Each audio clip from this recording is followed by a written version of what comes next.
축원합니다. 속건제라고 하는 것을 말씀드렸지요. 남의 것을 손상되게 했을 때 그것을 보상하는 의미에서 속건제를 드렸어요. 또 하나님의 것이나 또는 성물에 대해서도 마찬가지이고요. 뿐만 아니라 하나님의 계명 중에 하나라도 어겼을 때에 드리는 것이 속건제라고 했습니다. 속건제는 그래서 회개와 용서에 대해서 드리는 건데 이걸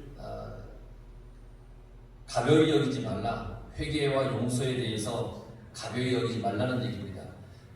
그런 거 있잖아요. 죄를 짓고 회개하면 되지 뭐. 아직까지 용서하면 되지 뭐. 하는 이 회개와 용서에 대한 마음을 가벼이 여기지 말라는 겁니다. 말로만 하는 회개가 용서가 아니라 그것을 받는 보상까지. 그러니까 남의 것을 여호와의 것을 성물을 또 계명을 어겼을 때 사람이 가지고 있는 자기가 가지고 있는 그 재산에서 더 줘야 된다는 거예요. 손해를 입힌 것에 대해서. 그러니까 여러분 사람의 생각에 자기 재산을 더 줘야 된다는 것은 큰 부담이 될 수 있잖아요. 내 것을 좀 더 준다는 게 보통의 사람 속에서는 부담이에요. 그만큼 이 죄에 대해서 가벼이 여기지 말라고 하는 그 의미가 속건제 속에 들어있는 겁니다. 속건제는 하나님께 회개하면서 재물을 잡아서 드려야 하고 또 손해를 끼친 것에 대해서 배상을 해야만 되잖아요. 근데 그냥 하는 게 아니에요. 거룩하게 해야 되는 거예요. 그러니까 회개도 용서도 그냥 아무렇게나 내가 미안하다 하면 되지 뭐. 이게 아니라 거룩하게 해야 된다. 정말 진심을 다해서 해야 된다. 하나님께도 사람에게도 그러해야 한다고 하는 것이 속건제의 의미예요. 그래서 1절에 보면 속건제의 규례는 이러하니라. 이는 지극히 거룩하니. 거룩하다 그랬어요. 하나님께 드리는 모든 제사는 거룩해야 돼요. 우리가 드리는 모든 예배는 거룩해야 돼요. 여러분들이 지금 드리는 이 예배 또한 거룩히 드려야 돼요. 거룩함이 없는 예배는 하나님이 받지 않으세요. 구별되어 드려야 된다는 거예요. 지금 드리는 이 예배 하나님께 거룩하게 드려야 돼요. 거룩함이 없는 예배는 우리의 마음도 없는 거예요. 거룩함이 없는 예배는 우리의 관심이 하나님께 없다는 거예요. 그러니까 거룩하게 드려야만 내 마음을 다해서 하나님을 향하여 우리가 예배를 드릴 수 있는 거예요. 우리는 지극히 거룩한 마음으로 하나님께 예배를 드려야만 되는 겁니다. 그래서 우리가 쭉 보았던 번제나 소제, 화목제, 속건제, 속죄제 이 모든 제사의 기본 정신은 뭐냐면 하나님 앞에 거룩히라는 겁니다. 제물을 잡을 때는 성막 북쪽에 있는 번제단에서 제물을 잡았습니다. 자기가 잡고 싶은 곳에서 아무렇게나 하는 것이 아닙니다. 집에서부터 짐승 끌고 오기가 귀찮으니까 집에서 잡아다가 오면 편할 수도 있죠. 그러나 하나님은 그렇게 하지 말라 그랬어요. 제단에 가지고 와서 번제단 앞에서 잡으라는 거예요. 자기가 하고 싶은 것에서 하는 것이 아니에요. 왜 그것이라야 하는지 아십니까? 이유는 간단해요. 하나님이 정해 놓으신 곳이기 때문에. 그래서 그런 거예요. 다른 이유가 필요 없어요. 하나님께서 여기서 해라 하셨기 때문에 거기서 하는 거예요. 하나님이 정해 놓으신 곳이기 때문에 순종해서 그곳에서 잡는 거예요. 자기 마음대로 하는 것이 아니에요. 순종하는 이 마음이 바로 거룩하게 드리는 거예요. 우리가 거룩하려면 순종해야 됩니다. 하나님 말씀에 순종해야 되는 겁니다. 사무엘상 15장 22절에 여러분들이 잘 알고 있는 말씀이에요. 사무엘이 이르되 여호와께서 번제와 다른 제사를 그의 목소리를 청종하는 것을 좋아하신 같이 좋아하시겠나이까. 순종이 제사보다 낫고 듣는 것이 순양의 기름보다 나으니 라는 말씀이 있습니다. 사울왕은 하나님의 말씀에 순종하지 않았습니다. 아말렉과 전쟁을 했습니다. 하나님께서 전쟁을 한 다음에 모든 걸 다 진멸하라고 했습니다. 진멸이라고 하는 것이 뭔 뜻인지 아십니까? 몇 번 설명했는데 다 잊어먹었을 거예요. 잊어먹어서 감사합니다. 진멸이라고 하는 것은 멧돼지가 아무것도 남겨놓지 않고 다 흐트러 놓은 형상을 진멸이라고 합니다. 멧돼지가 한번 이렇게 훑고 가면 그 자리는 어떻게 됩니까? 쑥대밭이 되잖아요. 그게 진멸의 뜻입니다. 그러니까 아무것도 남겨놓지 말라는 얘기입니다. 하지만 사울은 아말렉의 왕인 아각을 포로로 잡아왔습니다. 다 죽였어야 되는데 포로로 잡아왔어요. 그리고 아말렉에서 좋은 가축들을 가져다 왔어요. 그리고 하는 말이 가장 좋은 것으로 하나님께 제사 드리려고 가져온 겁니다 라고 얘기를 한 거예요. 분명히 하나님은 필요 없다는 거예요. 다 진멸하라고 했었어요. 그러니까 사울의 이러한 행동은 결국 거룩한 행동이 아니죠. 하나님 말씀에 순종하지 않았잖아요. 아무리 좋은 가축이 있어도 하나님이 다 멸하라 그러면 아끼지 말고 했어야 되는 거예요. 물론 인간적인 눈은 아깝죠. 되게 좋은 게 있으니까 아깝죠. 뭐 하나 좀 이렇게 주머니에 넣고 오고 싶죠. 근데 하나님 그러지 말라 했으면 아무리 아깝고 좋아 보여도 하지 말아야 된다는 거예요. 나에게 있는 모든 것들이 아무리 좋아 보여도 하나님이 야 그거 아닌데 그거 버려. 그러면 그거 버려야 되는 거예요.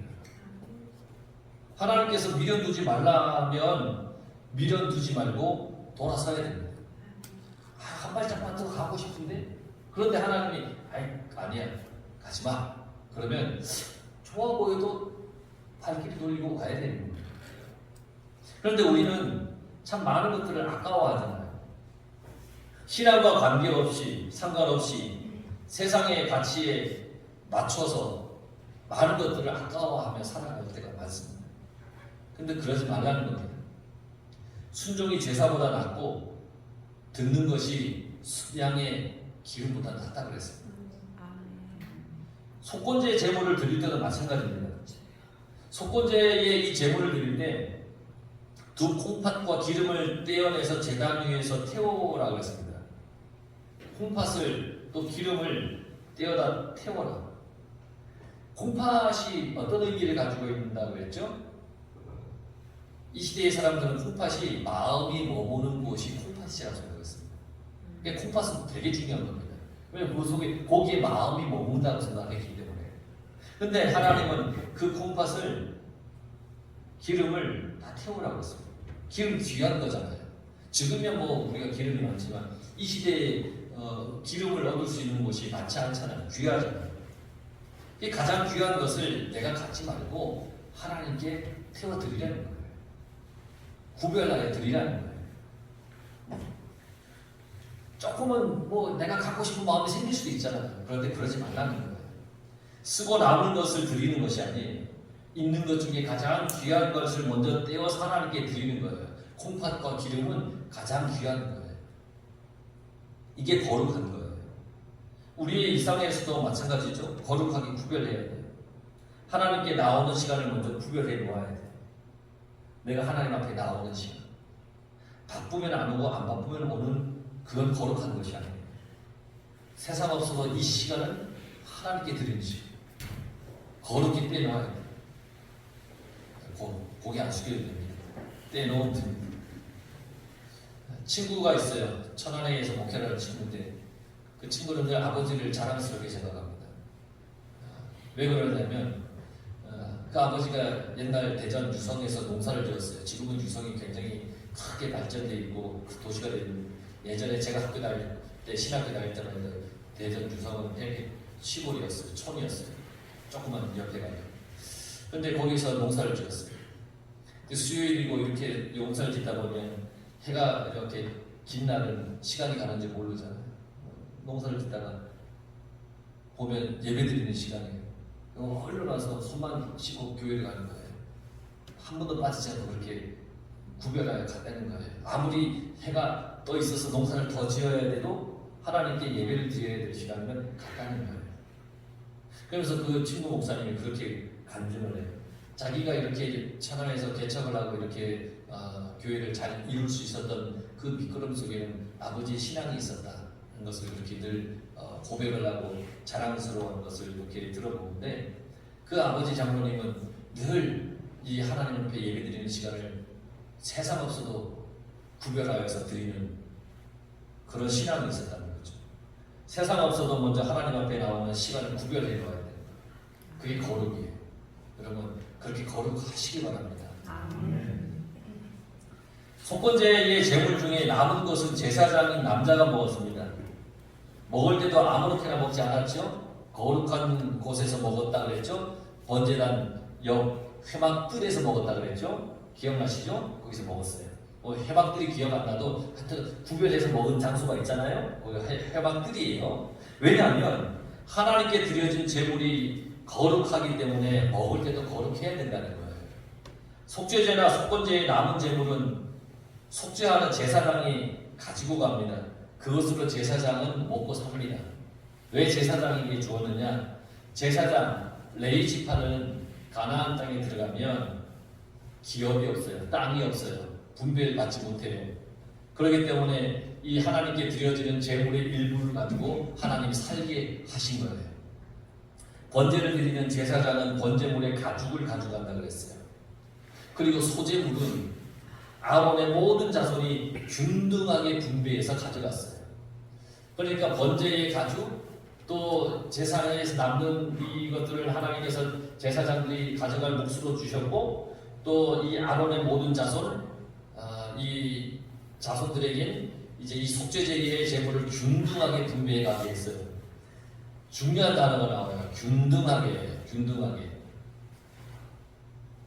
제사장이나 그 아들들이 균등하게 그 레위 지파 모든 자손들이 나눠 갖는 거예요. 균등하게 나눠 갖는 거예요. 균등하게 나눠 줄 때 가져가는 자는 순종하는 마음으로 받아가야 해요. 순종하는 마음으로 가져갈 수 있는 것은 신뢰가 있기 때문이에요. 균등은 신뢰가 있어야 가능해요. 이 균등한 것은 한쪽으로 치우쳐서는 안 돼요. 주는 사람도 받는 사람도 똑같은 마음으로 주고받는 거예요. 만약에 주는 사람이 어떤 탐욕이나 욕망이 생긴다면 싫은 사람에게는 질이 좀 떨어진 걸 줄 수 있잖아요. 주는 사람이 좀 그런 게 있으면 좋아하는 사람에게는 좀 좋은 것이나 조금이라도 더 줄 수 있잖아요. 반면에 받는 입장에서 탐욕이나 욕망이 생기면 받을 때 그게 균등해 보이겠습니까? 내 속에 욕심이 생기면 아무리 균등하게 나눠줘도 남의 떡이 커져 보이는 거예요. 아무리 저울을 갖다 놓고 똑같이 나눠줘도 저쪽 바구니가 좀 더 무거울 거야? 뭐 이러면서 막 균등하지 않다라고 생각할 거예요. 주는 입장이나 받는 입장에서 서로 신뢰해야만 균등하게 받아들일 수 있는 거예요. 그러니까 여러분 우리 교회도 마찬가지예요. 교회도 균등해야 돼요. 교회의 균등은 이 균등해야 되는데 균등하지 못해서 분열이 생기는 것은 불공정하기 때문에 균열이 생겨요. 불공평하다고 여겨지면 그 공동체는 유지될 수가 없어요. 그래서 공동체를 이끌어가는 사람은 한쪽으로 치우쳐서는 안 되는 거예요. 그래서 저는 어느 누구만 좋아하진 않아요. 모두를 사랑합니다. 여러분 믿으실라가 모르겠지만 여러분 모두를 주의 안에서 사랑합니다. 공동체를 따르는 사람은 또 그 신뢰를 해야 됩니다. 개인적 욕망이나 탐욕이 드러나서 안 됩니다. 있어서도 안 됩니다. 교회가 균등하게 유지되어야 됩니다. 목회자나 성도가 그래서 서로 신뢰해야 됩니다. 그래야 교회가 교회답게 유지해 나갈 수 있습니다. 우리의 삶도 마찬가지입니다. 나를 하나님께 맡기고 내 일 모든 것, 내 일의 모든 삶도 하나님께 맡기면 우리 인생은 균등할 수 있습니다.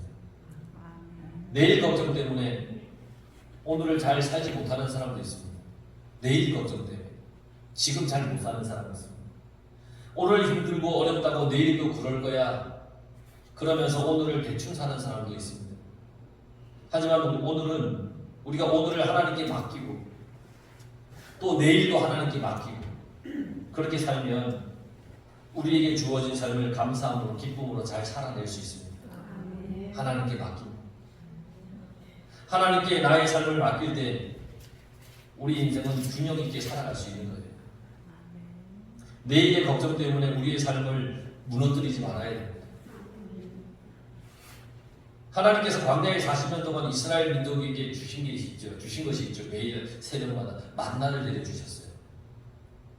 매일 새벽에 주셨습니다. 근데 주시는데 얼마큼 주셨냐면 하루치 식량을 주셨어요. 하루치. 그리고 6일째는 이제 이틀치. 하루치만 거둘 수 있어요.